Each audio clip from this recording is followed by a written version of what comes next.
Olá, pessoal, boa noite. É um prazer estar com vocês aqui em mais um ICO Series. Antes de eu explicar até o que é o ICO, vou falar um pouquinho sobre a LHH. Então, a LHH, nós somos uma consultoria de recursos humanos que a gente faz end-to-end, começando desde o recrutamento, indo para soluções de desenvolvimento de liderança, como assessment, coaching e desenvolvimento mesmo de liderança. Também, como a gente acredita que a força de trabalho ela não é substituível, né? Aliás, ela não é substituível, ela é para as pessoas poderem estar sempre se renovando, ela é renovável. A gente tem soluções de upskilling e reskilling. E, no final, quando as empresas pensam em reestruturar ou passam por uma fusão ou uma aquisição, a gente tem as nossas soluções de transição de carreira. E também aí, end-to-end, pegando desde o chão de fábrica até o C-level, com soluções diferentes para cada público e consultores diferentes para cada público. Então, é dentro dessas soluções de transição de carreira para o C-level que está o ICO, que é International Center for Executive Options. Eu sou, então, Irene Azevedo, eu hoje estou responsável por essa área de transição de carreira para C-Level na América Latina. É um prazer imenso estar aqui falando sobre um tema que eu adoro, que é ressignificando e construindo carreiras neste mundo, que é um mundo completamente complexo e de extrema transformação. E hoje eu tenho o prazer de estar aqui com duas pessoas queridas, pessoas queridas para falar aqui, então é uma delícia estar com as pessoas aqui. E vocês vão ver que tanto a Luciana quanto a Viviane, que eu vou chamar de Lu e Vivi, elas têm carreiras completamente diferentes, mostrando que é possível você construir carreiras diferentes de acordo com aquele seu eu interior, aquilo que faz sentido para você. Então, essa primeira etapa, elas vão se apresentar, elas vão falar um pouco das empresas nas quais elas trabalham, e depois a gente começa a pergunta. Você que está aqui participando dessa live, você pode fazer perguntas pelo chat, e nós estamos aqui, eu vou, na medida do possível, mediando e colocando as perguntas de vocês, tá bom? Lu, quem vai começar primeiro? Vou deixar a Luciana começar. Vai lá, Lu. Tá bom. Bom, em primeiro lugar, muito obrigada, Irene, pelo convite. É um prazer estar aqui com vocês, prazer estar podendo compartilhar um pouco de experiências, de ideias e ter a chance de aprender com a Vivi, que também tem uma história linda. Eu já assisti, ouvi o podcast, fiquei super interessada na empresa da Vivi, enfim. Eu falando um pouquinho de mim, hoje eu tenho uma posição global, eu tenho 29 anos de carreira numa mesma empresa, comecei como estagiária, estou hoje numa posição global que é responsável por desenvolvimento, liderança e inclusão para a área de consultoria da IBM, que representa hoje mundialmente 2/3 da população global da IBM, é uma área super importante, super crítica na transformação dos clientes, né? A IBM, todos sabem, é uma empresa centenária, tem 112 anos, já se transformou muitas vezes. Eu tive chance ao longo dessa jornada de ver muitas fases da IBM. E hoje a IBM é uma empresa importante aí na área de inteligência artificial e cloud, né? Ela tem soluções para todas as indústrias.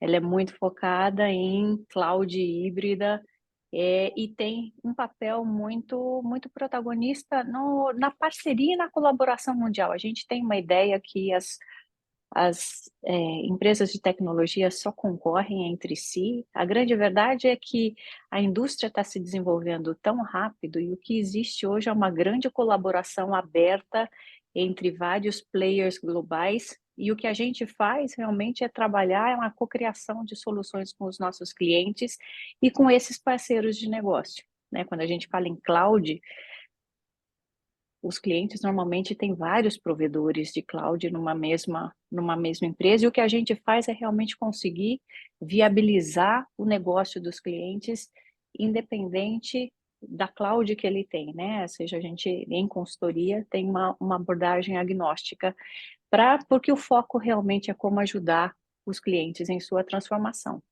E eu estou na área de consultoria, que é um modelo de negócio diferente do negócio tradicional. Tem sido uma jornada super interessante, que eu comecei no início da pandemia, o que viabilizou que eu fizesse essa posição de São Paulo. Então, mais um pouco, eu volto e a gente fala um pouquinho mais sobre carreira. Passo a É bola para você, ótimo. Vivi. Mas antes de você, deixa eu só complementar. Para quem não sabe, eu também passei 26 anos na IBM.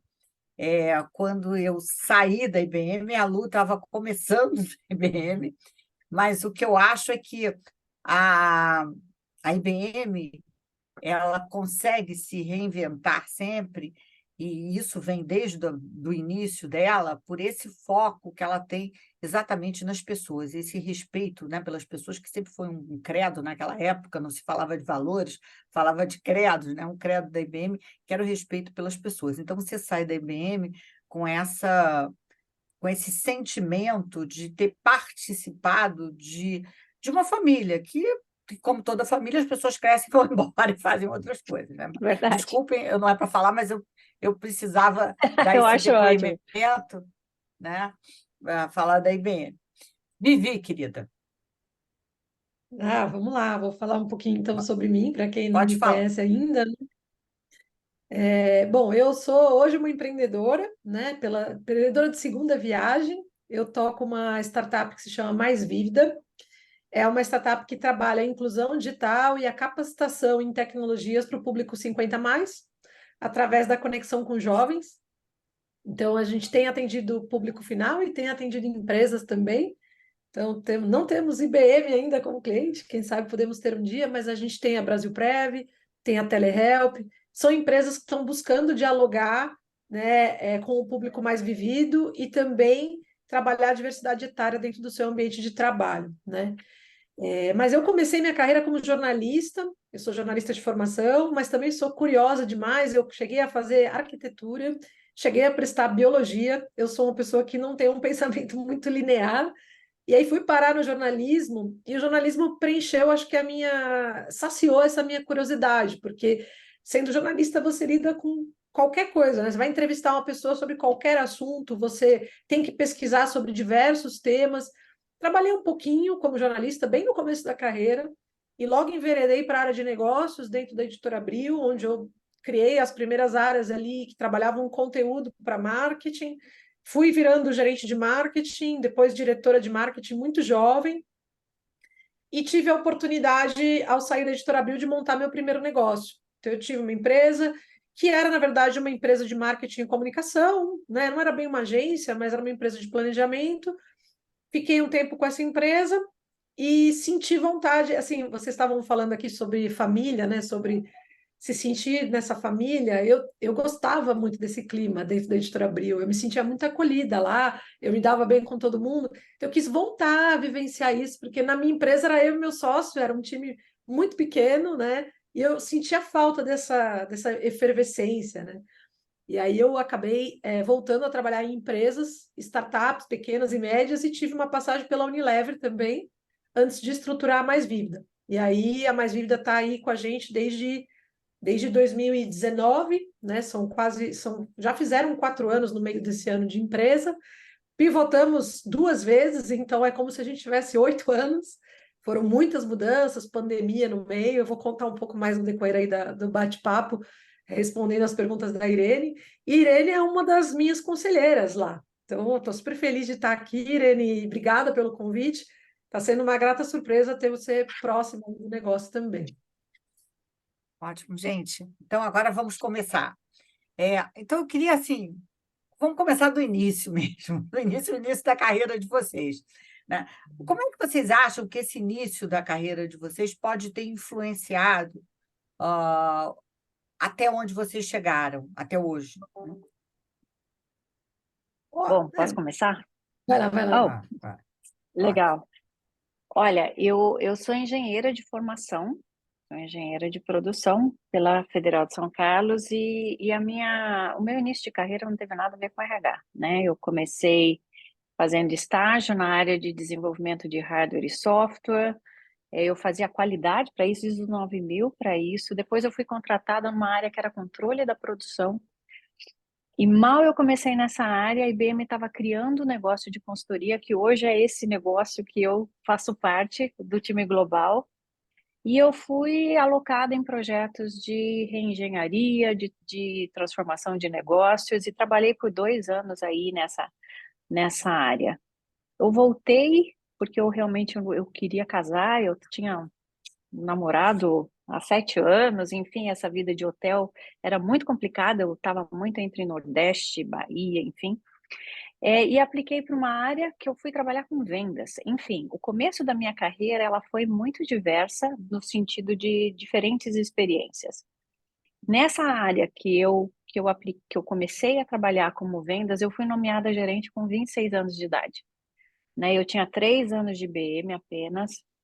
Eu acho que um grande motivo para minha carreira ter sido bem sucedido, ou talvez eu ter tido o futuro que eu tive, foi o fato de ter tido experiências muito diferenciadas e disruptivas que me colocou em, assim, à prova, né? Eu fui testada e acabei descobrindo, assim, capacidades aí que eu não sabia nem que eu tinha, né? Eu fui gerente com 26 anos, eu tinha um time técnico que eu liderava na época que tinha uma pessoa que tinha 28 anos de casa. Então, quando eu não tinha nem nascido quando ele tinha começado a trabalhar na IBM. Então, assim, isso exigiu de mim muita resiliência, muita capacidade de aprender, muita humildade, porque eu também não tinha nem a experiência, nem o conteúdo, né? Eu tinha que realmente achar uma forma de liderar aquele time que eles me respeitassem. Eu tinha a curiosidade de aprender mais de RH e foi quando eu decidi fazer um MBA em recursos humanos. E quando eu estava no fim da minha licença maternidade, um belo dia a IBM me liga e me convida para vir para RH. Foi quando eu comecei minha jornada em recursos humanos, e hoje eu estou há 25 anos em recursos humanos. Então, e em recursos humanos foi assim também. Quando eu tinha 1 ano e meio em recursos humanos, eu não tinha 30 anos ainda, era bem jovenzinha. A IBM me pede para eu ir para os Estados Unidos e ficar 2 meses representando no lugar da minha líder na época, que era da América Latina, ela era de Atlanta, e eu fui para Nova York e Miami, e foi também a minha primeira grande experiência, onde eu tive que me expor em outro idioma, trabalhando com uma liderança muito alta, sem nenhuma experiência. Então, assim, foi a segunda vez que eu fui muito exposta a experiências que eu não sabia nem se eu tinha condição de fazer, né? Mas claro que eu pensava, se alguém está achando que eu posso, vamos lá, né? Não vou aqui negar uma oportunidade, pelo contrário.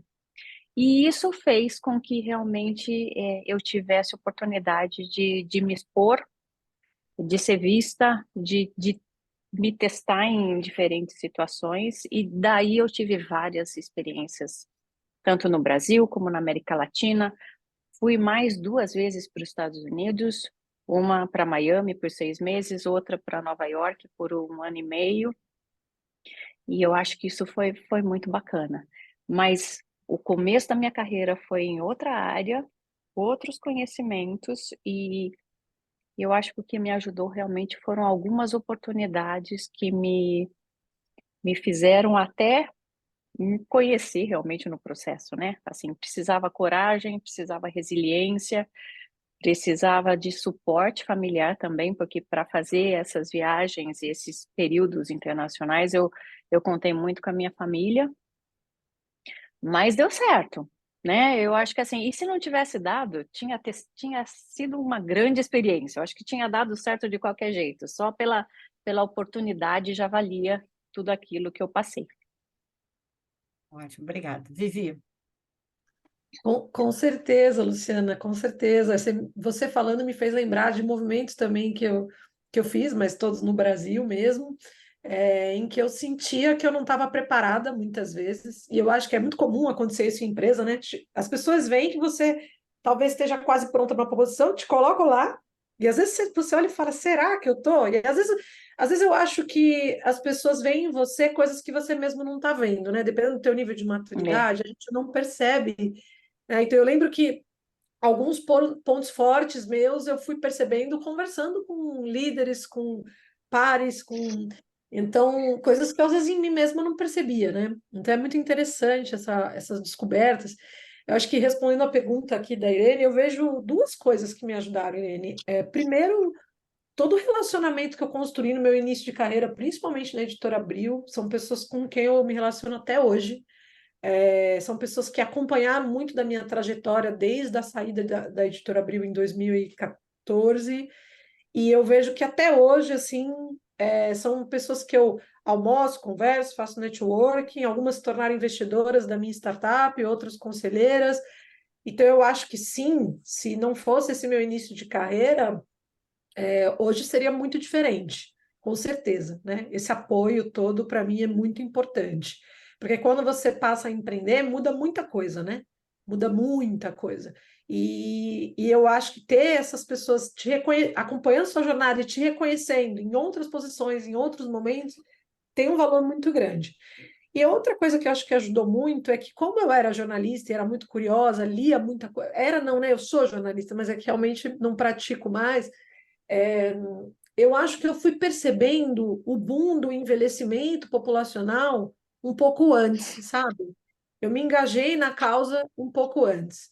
E, e eu me lembro da minha chefe na Exame, quando eu estava como diretora na Exame, fazendo comigo uma rodada de conversas em agências de propaganda sobre o que estava acontecendo com a pirâmide etária brasileira, o bônus demográfico que ia se sobressair, e a gente levava essa informação a título de conteúdo, serviço mesmo, e eu aprendi muito com isso e comecei a olhar para esse mercado onde nós estamos atuando hoje, que é o mercado 50 mais, e falei, opa, aqui vai ter uma oportunidade de mercado muito grande, né?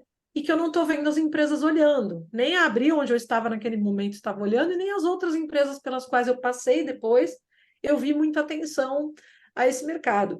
E eu sou meio metida justiceira, sabe, gente? Assim, aí eu falei, não, agora eu vou pegar esse negócio e eu vou fazer esse negócio acontecer.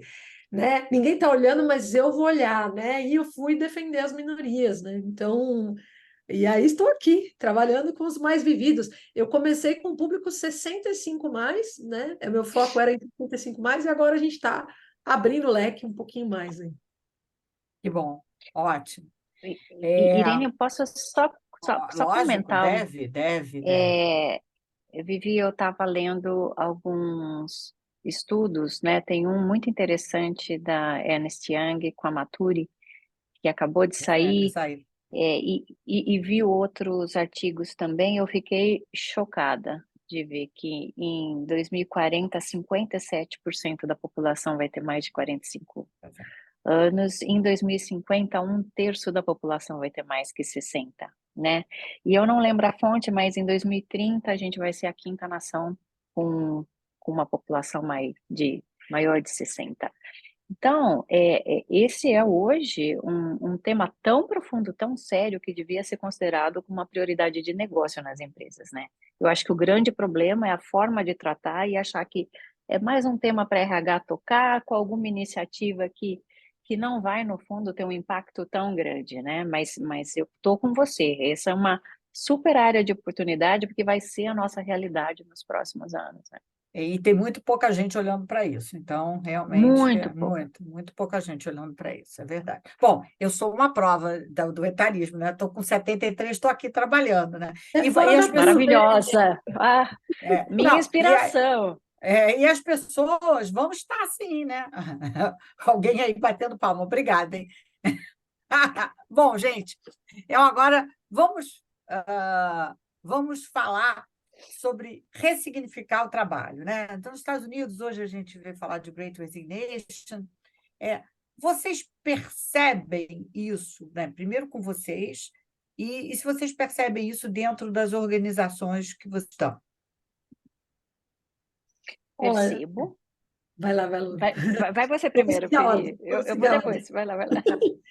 Não, a minha resposta é bem rápida, assim, porque mesmo eu tendo uma startup e sendo uma organização de estrutura bem pequena, enxuta, eu percebo isso diariamente, assim, e eu tento fazer isso diariamente na minha vida, no meu modo de trabalhar, porque eu trabalho com pessoas também mais jovens do que eu, dentro da minha estrutura, né?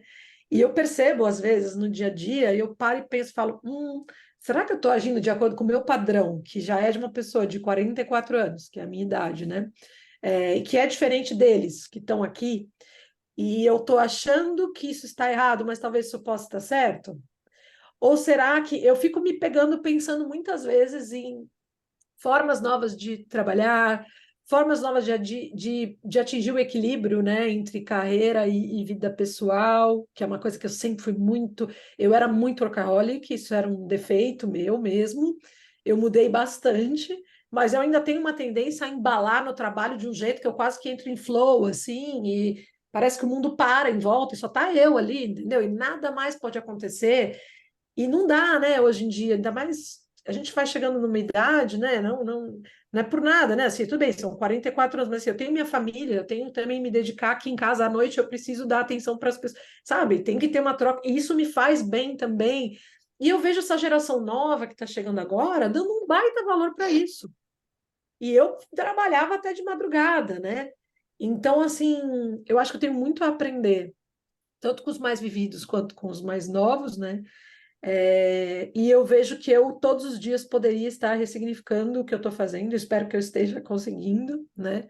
Para que eu possa também mudar os meus pontos de vista e trazer para a minha vida mais equilíbrio, né? Então, acho que eu vejo dessa maneira. Não sei se responde à pergunta, vocês estão mais antenados nas Não, tendências. nada, mas está ótima. E eu acho que você tocou num ponto, ó, depois eu já passo para você, Lu, que eu acho que é importante a gente pensar, é assim, a gente tem que ter muito respeito por essa nova geração, né? Porque, assim, todos nós já fomos milênios um dia, né? Eu já fui, pelo menos, né? Rebelde, fazendo, nossa, pintando, quebrando tabu e tudo mais.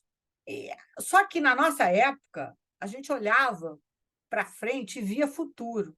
Hoje, eles o futuro é mais nebuloso. Ele existe, lógico que ele existe, mas ele é mais nebuloso. Então, assim, gente, a gente tem que fazer reverência a essa turma mais jovem, porque o mundo deles é um mundo muito mais complexo do que o que nós vivemos. Então, desculpe, mas eu sempre que as pessoas falam, né, mostro isso, e eu quero reforçar esse ponto, né? É o respeito a essa turma que tá entrando aqui, que vai nos ajudar a transformar o mundo, né? Muito bem. Lu. Que vão ser os líderes do futuro, né? Bom, deixa eu só primeiro começar a falar de mim, mas eu queria pegar esse gancho para a gente falar um pouco de ressignificação de carreira. Eu ressignifiquei muito, eu acho que a pandemia foi um mergulho ao nosso interior, né? Onde a gente caiu em si e falou: não, eu quero fazer o que faz sentido para mim, eu quero fazer o que me realiza, eu quero realmente aproveitar meus anos da melhor forma possível. Apesar de estar muitos anos na mesma empresa, o que eu comecei a fazer foram atividades que me realizam como profissional e como ser humano fora do ambiente profissional. Comecei a escrever artigos, eu comecei a trabalhar com mentoria, comecei a trabalhar com mentoria, mas para populações que não teriam condição de pagar por uma mentoria, então vários trabalhos voluntários dentro de ONGs. Eu comecei a me dedicar à BRH São Paulo. Hoje eu tenho um trabalho também lá como diretora consultiva lá da BRH São Paulo, e que é uma forma de você contribuir para toda a comunidade de recursos humanos. Enfim, são formas de você sentir que valeu a pena chegar até aqui, que no fundo você é uma privilegiada que teve muitas oportunidades que provavelmente muitas não tiveram e que o mínimo que você pode fazer é contribuir para que elas consigam crescer também, né? Então isso faz com que você sinta que o teu trabalho vale a pena e que valeu a pena chegar até aqui. Eu tive uma experiência em 2013 que eu fiquei um mês na Nova Zelândia, num trabalho voluntário. Depois era um trabalho da IBM, mas todinho focado em trabalho voluntário mesmo. E eu era a única mulher e latina em um grupo de 6 executivos, e todos na área técnica, todos muito qualificados. Enfim, eu era de RH, né? Era a diversidade personificada em todos os lados ali. E eu falei, gente, o que que eu vou aportar de valor aqui, né? Eu fui achando que assim, não sei o que que vai ser desse mês. E foi um mergulho para ver que, no fundo, eu tinha conhecimento e tinha forma de trazer muito valor para a mesa, né?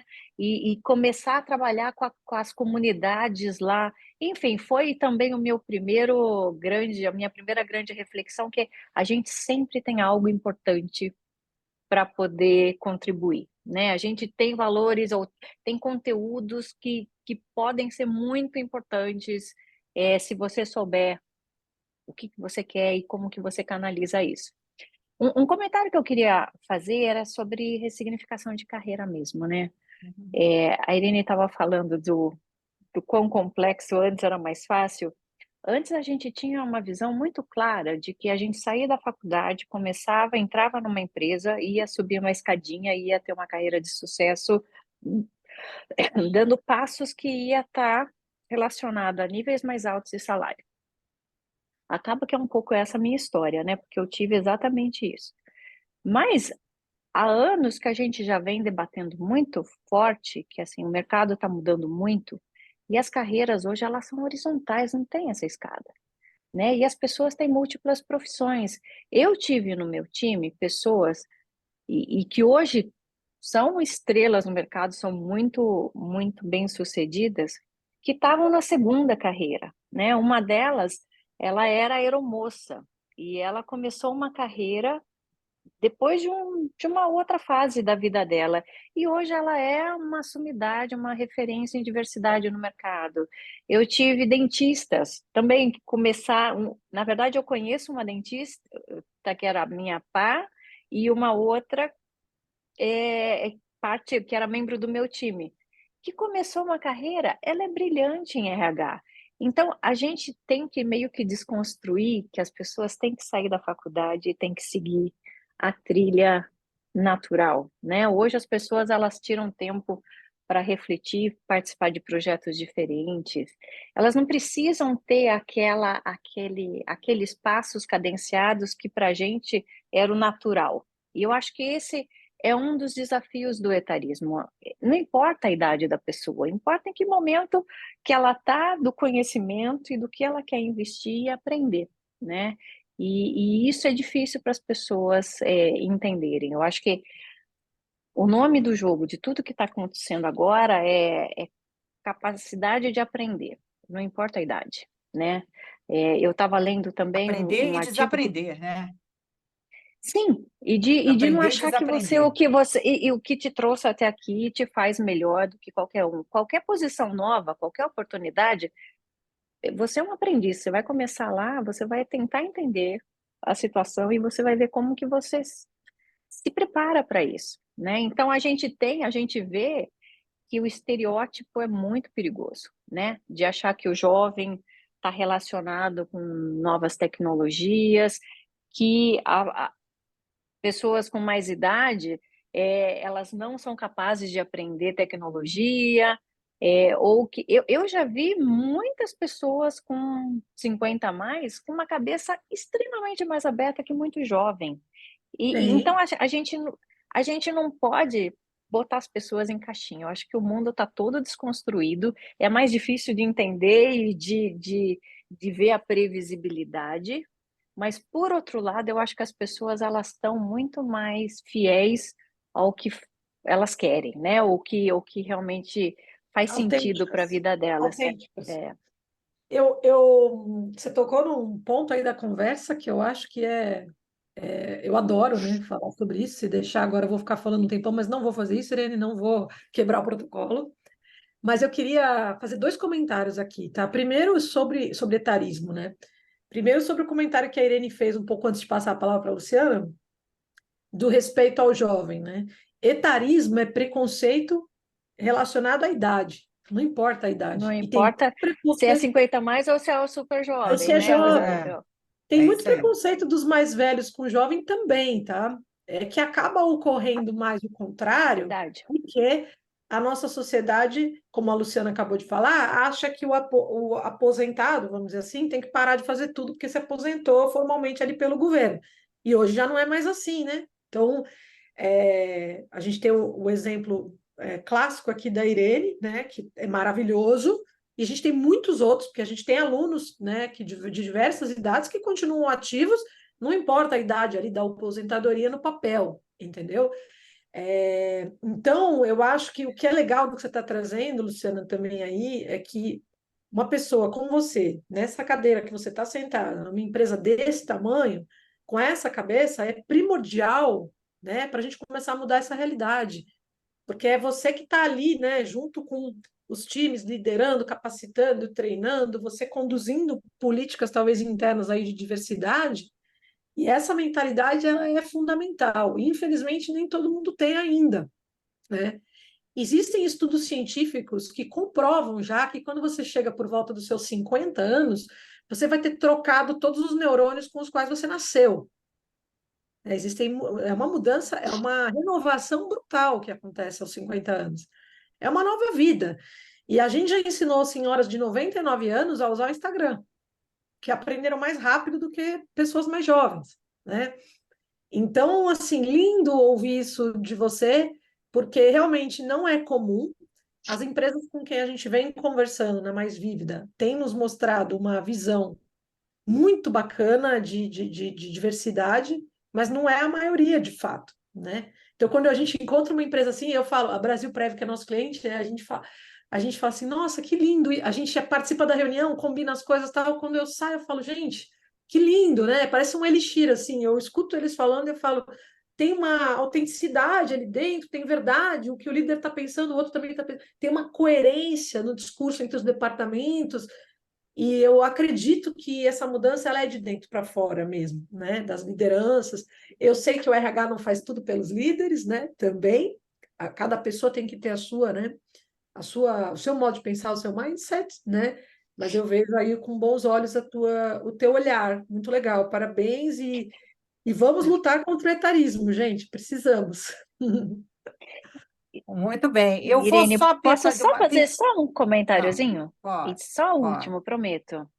Eu acho que Uhum. uma reflexão para os RHs é que tudo bem se a pessoa não quer ser um executivo, né? Eu acho que as pessoas elas têm que ser avaliadas e serem respeitadas pelas expectativas de carreira que elas têm. Elas podem ser perfeitas e maravilhosas onde elas estão e podem querer ter carreiras horizontais, elas continuam sendo muito valiosas para as empresas, né? No passado existia muito essa visão de que tem que focar nas pessoas só que querem carreira vertical.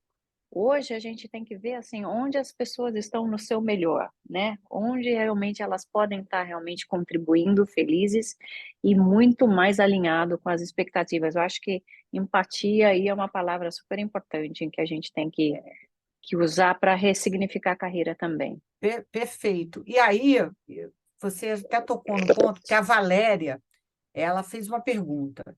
E eu acho que passa por essa história de você estar completamente em consonância com o seu propósito, com aquilo que você quer.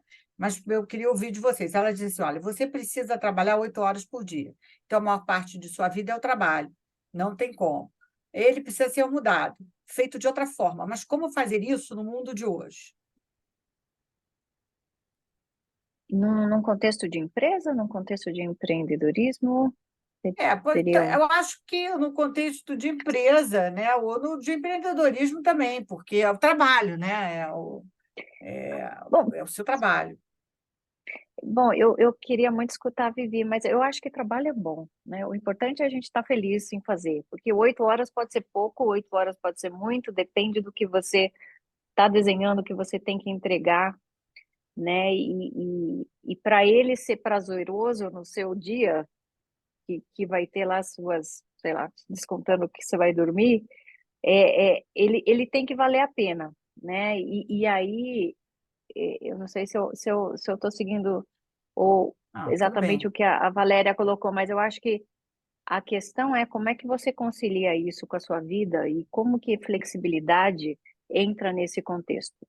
Eu acho que o que prejudica ou impacta a nossa vontade de se dedicar tanto ao trabalho é que muitas vezes você está precisando conciliar outras coisas e o desenho daquele trabalho não te permite isso. Eu acho que quando você tem flexibilidade, onde você consegue dar atenção a todas as demandas da tua vida, apesar de você estar lá cumprindo as suas 8 horas, isso torna o trabalho mais fácil, né? E mais fácil conciliar todas as suas demandas. É, mas, É. mas deixa Eu acho eu que perguntar para a Vivi a visão ela dela. até botou assim, entendi, concordo, né? Mas eu acho assim que passa tudo por primeiro por essa parte interna de você estar completamente aderente, gostando do que você faz, né? Porque tem gente que nem sempre faz aquilo que te alegra a alma, que te motiva, que te impulsiona. Mas você tocou num ponto, Lu, que é importante, porque quando eu consigo equilibrar os outros, que eu vou chamar até de partes da nossa vida, quer dizer, a nossa parte física, emocional, social, Uhum. essas 8 horas é, elas ficam até pouco, né? Se eu consigo fazer Uhum. tudo isso, porque você tem que ter esse equilíbrio. Vivi, desculpe, que não é comigo, eu só quis complementar, Não, desculpe. não, eu acho. Não, mas tem tudo a ver com a sua experiência, acho que é um bate-papo aqui. Eu fiquei pensando na pergunta dela também. Eu acho que eu entendi a pergunta, não é uma resposta fácil, né? Porque acho que ela também está se referindo ao contexto tecnológico, né? Porque você não desconecta mais hoje, né? Principalmente para quem está de home office ou está no híbrido, né? Parece que não tem mais limite entre o trabalho e a vida pessoal, né? Na minha vida isso é bem presente, porque horas de trabalho para mim não existe mais há bastante tempo. Eu tenho um resultado para entregar, se é 8, se é 4, se é 5, se é 12. Eu tenho que saber reconhecer meus limites, né? É, eu acho que gostar do trabalho é bom, mas também quando eu gosto demais, eu também acho que eu não respeito meus limites, às vezes, pessoais, né? De saúde, de limites mentais, muitas vezes. Então, o que eu diria para a Valéria, eu acho que eu diria duas palavrinhas. Primeiro, disciplina. E quando eu falo disciplina, é para você encaixar outras coisas na sua rotina que vão além dessas 8 horas, se a tua rotina é de 8 horas. E não é fácil, tá? Mas eu, por exemplo, de 2 anos e meio para cá, eu consegui tornar a meditação uma coisa diária na minha vida. Eu não saio da cama sem a meditação de manhã. Muito legal. Isso faz muita diferença no meu dia, né? A forma como eu respiro o dia inteiro muda. Se eu respiro curto, se eu respiro longo, se eu estou ansiosa, né? Então, eu diria que, no meu caso, como a meditação me faz bem, eu precisei de disciplina para encaixar a meditação. Eu encaixei também uma caminhada matinal na minha vida, que nem todo dia dá para eu fazer, e aí, quando não dá de manhã cedo, que eu tenho alguma reunião, alguma coisa, o que que eu faço? Eu procuro um gap na minha agenda, encontro, porque como eu trabalho de casa ainda, né? Então eu encontro aquele gap ali e falo, eu vou caminhar nesse horário. Eu dou um jeito. Ou então não tenho gap nenhum, vou almoçar caminhando, né? Porque uma coisa é fato, né? Se a sua saúde mental não estiver boa, o seu trabalho também não vai estar bom, né? Então eu diria disciplina, a primeira palavra, e a segunda palavra, respeito aos seus limites, que eu demorei muito para reconhecer quais eram, né? E hoje eu acho que eu consigo perceber mais. Por exemplo, sexta-feira é um dia para mim que eu tento diminuir muito a minha quantidade de reuniões. Se eu puder, eu não marco na sexta-feira, porque o meu nível de cansaço realmente é grande. Eu faço bastante coisa à noite, porque eu tenho aulas à noite no roteiro da Mais Vívida, no programa da Mais Vívida, a gente tem aula 3 vezes por semana à noite. E não sou eu que dou as aulas, mas eu acompanho algumas delas. Então, eu fico acordada até mais tarde no sentido de olhar esse material. E acordada não, né? É conectada. E eu acho que, às vezes, me respeitar que na sexta-tarde eu não vou marcar reunião, porque eu extrapolei o horário durante a semana, criou para mim esse espaço de respeito, como eu chamei, que mudou também a minha forma de me relacionar com as questões pessoais. Então, sexta-tarde eu vou ao salão, quando eu consigo, né, toda sexta que eu consigo. Eu vou, às vezes, encontrar uma amiga. Eu tenho uma amiga que estava com câncer, fui visitar essa amiga numa sexta-feira à tarde em Campinas. E aí eu acho que é isso. Não tem uma. Valéria, não tem uma fórmula pronta. Você tem que ver o que é importante para você e ver como que você molda a sua rotina. Essa é a dica que eu daria, tá? Temos aqui uma outra pergunta. Eu até estou pulando as minhas perguntas, mas para poder respeito às pessoas que estão aqui presentes, como aproveitar os talentos de um colaborador que não se encaixam nos objetivos da empresa? Essa é uma pergunta tricky. Acho que é mais a Lu do que Bom, eu, né? Porque aqui eu tenho colaboradores, mas é diferente o cenário um pouco, né?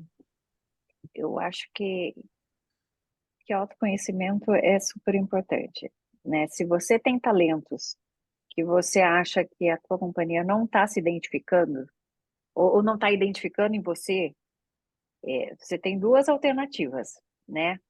Ou buscar dentro da mesma empresa áreas que possam se interessar por esse talento e criar oportunidades para isso, ou reconsiderar se você está na empresa certa ou não. Assim, a gente tem que saber o que a gente quer, né?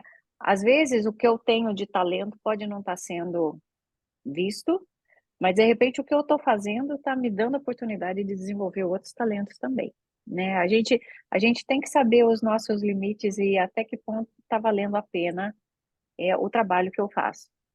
Então, até essa questão, de novo, da Valéria, desculpa voltar, mas assim, não é todo o trabalho que é maravilhoso o tempo inteiro e a gente está 100%. Às vezes, parte do nosso trabalho é complexo mesmo, ou é chato, é isso, aquilo, mas você tem que olhar o todo e ver se, dentro do teu contexto maior, se está valendo a pena, né? E nessa questão de se o nosso talento está sendo visto ou não, o que é importante para você? São talentos que você realmente gostaria de colocar em prática? É, questiona, eu acho que tem que realmente abrir um diálogo com a empresa, ver se a visão da empresa, através da liderança que você tem, é a mesma que a sua. Se for algo muito desconectado e para você é importante isso, reconsidera outras oportunidades, né? Não é que você precisa pedir demissão e ficar desempregado no dia seguinte, mas você pode pensar em paralelo, buscar um, um rumo diferente. E aí, ao mesmo tempo, trabalhando, porque todo mundo precisa de trabalho e da parte financeira, e ressignificando ao longo do tempo, né? Eu acho sempre que o autoconhecimento é tudo, é muito importante. A gente tem que saber o que é importante, o que nos move, o que vale a pena, até onde vale ir, até onde não vale, mas sempre ter essa visão crítica também. Tá certo. Eu Obrigada. acho que a gente pode também olhar do ponto de vista do gestor aí, né? Também. Eu penso, uma vez eu aprendi um negócio num processo que eu precisei demitir algumas pessoas na empresa que eu trabalhava. Eu tinha muita dificuldade para fazer o desligamento, e aí eu não me lembro em que contexto, né, o profissional de RH me demonstrou um outro ponto de vista sobre isso. Às vezes, o colaborador que não está se encaixando nos objetivos da empresa, ou não tem fit com os valores da empresa, também não está feliz, né? E a gente, como gestor, acha que vai fazer um mal muito grande ao desligar essa pessoa. Mas às vezes essa pessoa não está conseguindo pedir demissão também, entendeu? Então, e aí eu percebi, é lógico que nem sempre isso acontece, mas numa situação como essa, às vezes, como gestor, você pode até fazer um favor a longo prazo para essa pessoa, porque ela vai para um lugar onde ela vai se encaixar melhor, né? Então, não sei, eu penso dessa forma. Na Mais Vívida, como é muito enxuta a estrutura, não dá nem tempo de eu esperar muito nesse tipo de situação, porque se a pessoa não está performando, a gente não pode, né, ter um custo muito alto para um resultado, porque se a pessoa não estiver batendo com os objetivos da empresa, provavelmente ela não está performando, estou imaginando, né? Aí realmente a gente não tem nem muito tempo para. Já é uma conversa que acontece, já remaneja, né? Então, acho que é isso, assim. Perfeito. É a mesma coisa do que no casamento, né? Quando não está bom para um, provavelmente não está bom para o outro, né? E as pessoas às vezes ficam levando aquilo eternamente. Muito bem. Agora eu queria fazer Isso uma mesmo. pergunta de curiosidade. Rosa, daqui a pouco, Rosana, daqui a pouco eu faço a sua pergunta, mas deixa eu só perguntar uma coisinha para ela. O que fato mais surpreendeu vocês durante a sua carreira e se houve aprendizados? Eu acho, no meu caso, eu acho que foi quando eu empreendi pela primeira vez, que eu não me via como empreendedora, não me reconhecia assim. Eu saí da Editora Abril numa grande reestruturação que houve lá, uma das primeiras que aconteceu. A gente ainda estava numa boa fase ali na Editora Abril. E, e eu fui procurar emprego, né? Assim, então, comecei a participar de um monte de entrevista, tal, conversar em um monte de lugar. Eu fui no, como disse a Luciana, né? Eu fui no linear, assim, né? Tipo, então agora eu perdi o emprego, eu tenho que procurar outro. Era óbvio para mim isso, né? Nem pensei em empreender. Aí comecei, né? Ser chamada para entrevista, indo, tal, não sei o quê. Aí eu ia lá, conversava e falava, puxa, mas aqui eu vou fazer a mesma coisa que eu estava fazendo. Já que eu estou mudando, eu quero mudar um pouco, né? E as oportunidades que eu fui conversando e entendendo, não tocava o sininho aqui dentro, assim, de tipo, nossa, é isso que eu quero fazer, tal, né? E aí começaram a cair clientes no meu colo. Do tipo assim, pessoas com quem eu me relacionava na época da minha função anterior ali, você não quer me ajudar num projeto assim, assim, assim? Você não quer fazer tal coisa? Você não quer fazer. E eu comecei a ser convidada para fazer trabalhos como consultora, projetos freelancers e tal. E eu falei, enquanto eu não consigo emprego, eu vou fazendo isso, né? Mas eu não imaginava que eu ia empreender, nem passava pela minha cabeça. Não achava que eu tinha capacidade, achava que eu precisava ainda viver muitas coisas na vida executiva. E eu fui indo, e acho que a coisa que mais me surpreendeu foi eu não ter prestado atenção nisso, e aí as coisas foram acontecendo naturalmente. Quando eu vi, eu estava com uma empresa aberta, as coisas estavam andando bem, estava tendo um faturamento legal, as pessoas gostavam do trabalho, eu já tinha um sócio. Foi uma coisa natural, não foi uma coisa forçada, sabe? E acho que foi a grande surpresa assim da minha vida, porque eu saí certa de que eu ia me recolocar. E as coisas foram acontecendo de uma outra forma e o universo me levou para esse caminho do empreendedorismo. E eu descobri muita coisa nele, porque eu acho que eu sou já empreendedora há muito tempo, só que eu não sabia, né? Dentro das empresas eu já tinha esse perfil empreendedor. Quando eu olho para trás, eu reconheço isso, mas na época eu não percebi isso tão claramente. Eu era mais jovem, não tinha vivência, né? E eu acho que eu sempre carreguei isso comigo, né? Então, de novo, é o que eu estava dizendo no começo, vem do outro, de repente, um valor que ele vê em você, e você fala, opa, eu vou prestar atenção nisso daqui, talvez eu não esteja vendo, né? Então, estar aberto, estar com a cabeça aberta é muito importante, e o coração também, né? Não se fechar para as oportunidades. E aí aconteceu, eu tive um primeiro negócio, depois ainda voltei ao mercado de trabalho no sentido do CLT e tal, do tradicional, e agora estou no segundo negócio. E, sinceramente, eu adoro empreender. Tem muitos desafios, sim, não é esse glamour para quem está dentro da empresa acha que empreendedor é glamourizado, né? Assim, vê só a parte boa da história, né? Tem muitas dificuldades também. Mas eu amo fazer isso, e se eu puder de um empreendimento ir para outro, acho que eu vou ser feliz assim. Bom, Lu, queria complementar alguma coisa? Eu acho que eu dei o meu exemplo no começo, quando Acho eu que me o começo é. apresentei, né? Eu acho que ir para uma experiência internacional com um bebê de 1 ano e meio, né? Sem estar segura nem com o idioma, né? Eu era assim, não tinha nem experiência internacional, nunca tinha ido, acho que eu nunca tinha viajado de avião, gente. Eu, assim, não tinha nenhuma experiência que me dava o conforto de que eu podia embarcar para essa experiência internacional, e foi realmente meio que ir com a cara e com a coragem, acreditar que as coisas podiam dar certo, né? E deu, podia não ter dado, mas eu acho que você tem que trabalhar com as suas ferramentas, com as condições que você tem, e tomar os teus riscos na hora. E isso foi bacana do ponto de vista de experiência de vida.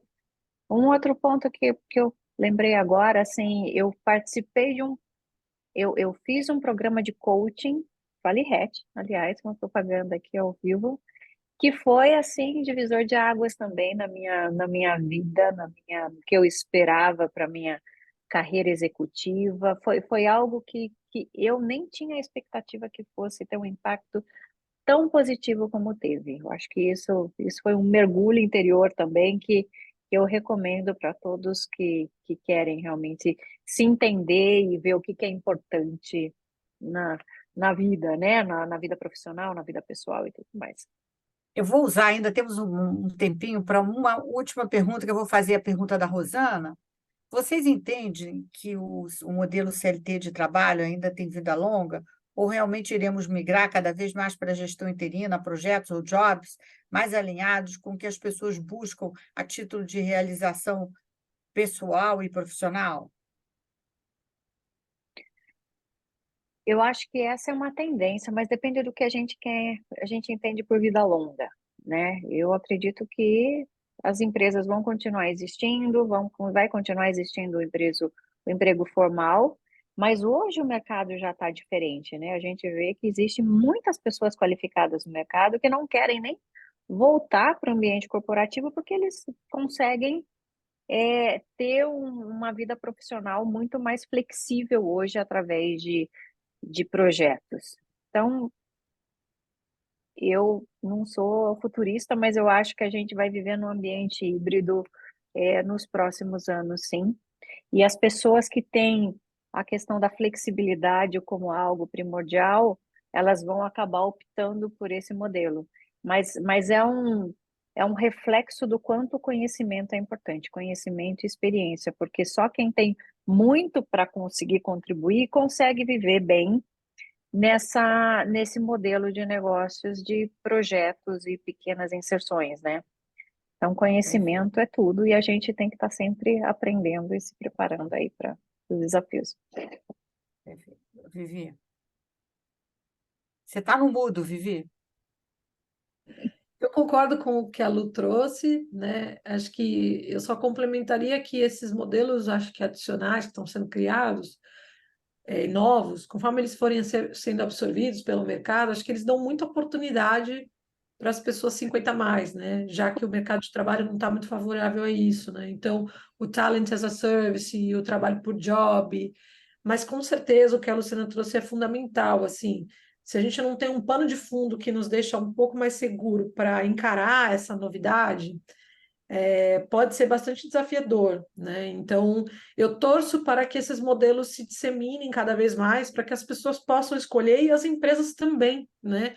Pô, vou querer contratar assim, vou querer contratar assado, que o CLT ainda exista, sim, acho que ele tem que existir, mas que não seja o modelo super, hiper, ultra dominante, né?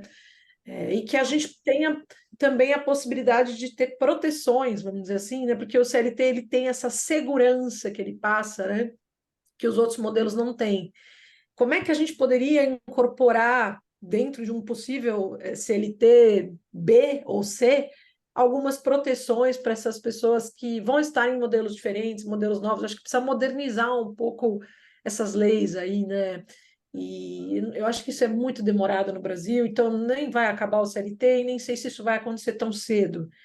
Mas que a gente precisa dar espaço para isso, acho que precisa para dar oportunidade para outras pessoas mostrarem seus talentos, né, e tudo mais. Eu já sou um pouco mais futurista do que vocês. Eu acho que em 6 anos a gente vai ver um mercado de trabalho completamente diferente, porque as empresas vão ter que mudar os seus modelos de negócio, vão ter que mudar os seus negócios, e todo mundo, provavelmente, na sua grande maioria, vai trabalhar por projetos, onde você vai ter os seus skills na nuvem. Essa nuvem já está pronta, porque é o LinkedIn, você já está no LinkedIn, já está pronto, e as empresas vão trabalhando por projetos e pegando as pessoas. Isso vai demorar uns 6, 7 anos, mas eu acho que o futuro do trabalho vai ser desta maneira. Porque, só fazendo um contraponto, a CLT não necessariamente te dá uma segurança, porque qualquer hora o negócio pode mudar e você ser desligado também. Então, a única segurança que você tem é o seu conhecimento e aquilo que você pode aportar para diversas organizações. Bom, gente, nós estamos chegando ao final.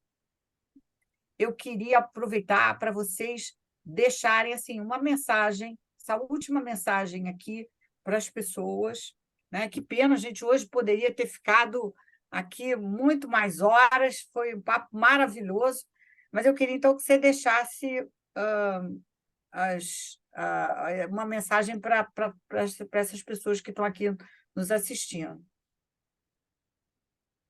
Bacana. Eu vou deixar só duas mensagens, uma focando em carreira, a outra focando em etarismo. Isso. Eu acho que do ponto de vista de carreira, é muito importante saber o que a gente quer, o que faz bem para a gente e o que a gente quer aprender, e estar muito aberto para aprender sempre e fazer uma reflexão profunda se a gente está sendo flexível e adaptável como deveria e como o mundo nos convida a ser, né? Flexíveis, adaptáveis e abertos para abraçar essas oportunidades que a gente vê à frente e não se apavorar com toda essa evolução rápida que a tecnologia está proporcionando também no mundo de trabalho. Sobre etarismo, eu acho que a gente tem que fazer um convite também a entender se tudo que a gente fala não tem muito estereótipo, né? Se a gente não associa o jovem a um determinado comportamento, as pessoas que têm mais idade a outro determinado, né? Quando eu vi nesses estudos sobre etarismo que as pessoas que mais têm estereótipos nas empresas são os líderes, que já têm essa idade, mas eles têm os estereótipos com outras pessoas da mesma idade.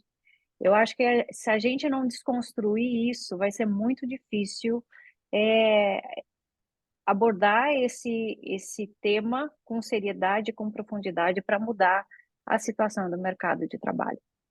Acho que é isso. Obrigada. Vivi? Tá no mudo, Vivi. Desculpa, eu vou emendar no etarismo aqui com a Lu, porque acho que esse é um serviço público importante.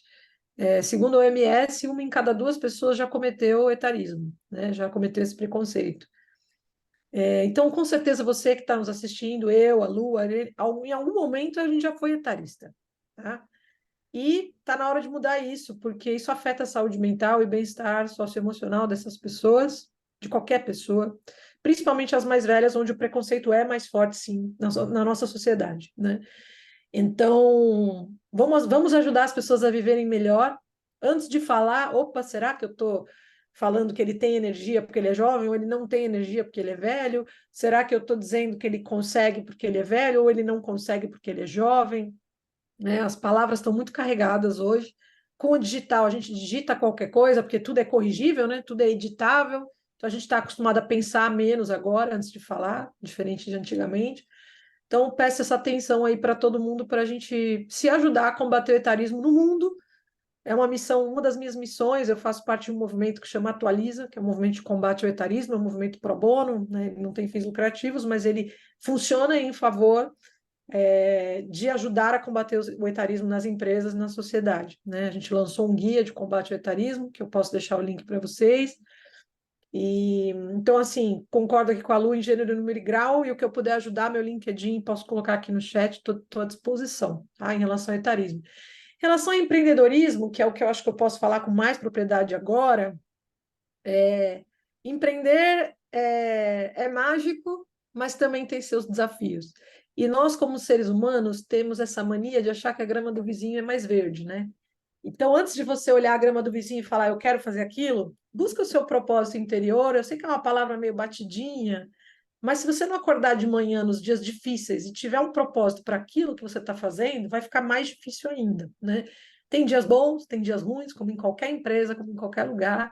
Mas quando a gente acorda de manhã e fala, eu sei porque eu estou fazendo isso, né? Busca essa conexão, porque isso faz diferença, tá? Eu acredito muito nisso, não acredito na perseguição só do sucesso pelo sucesso, assim. Acho que sucesso é realização pessoal acima de tudo.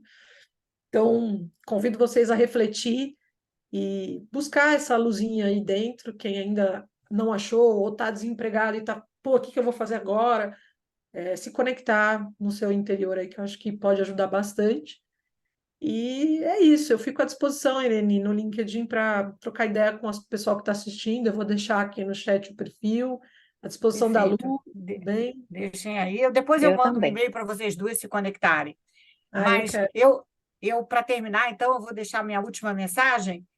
É, não, nunca deixem alguém dizer para vocês que vocês são ou muito velhos ou muito novos para fazerem alguma coisa.